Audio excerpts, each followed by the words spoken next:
یہ سوال ہیں حضور آیت نمبر 13 پر ہیں جو کہ سورہ المجادلہ میں ہیں جی، اور وہ یہ ہیں اعوذ باللہ من الشیطان الرجیم بسم اللہ الرحمن الرحیم یا ایہا الذین آمنوا اذا ناجیتم الرسول فقدموا بین یدی نجواکم صدقہ ذلک خیر لکم واطہر.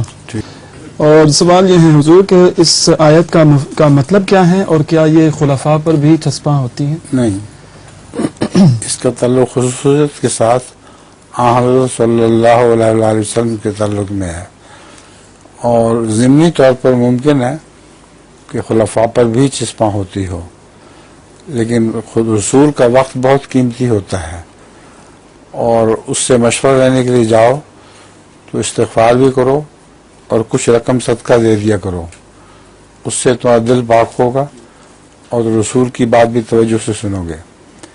اور اگر رقم نہ ہو کچھ صدقے کے لیے تو محض دعا ہی کافی ہے، ضروری نہیں ہے کہ پھر پیسے دیے جائیں.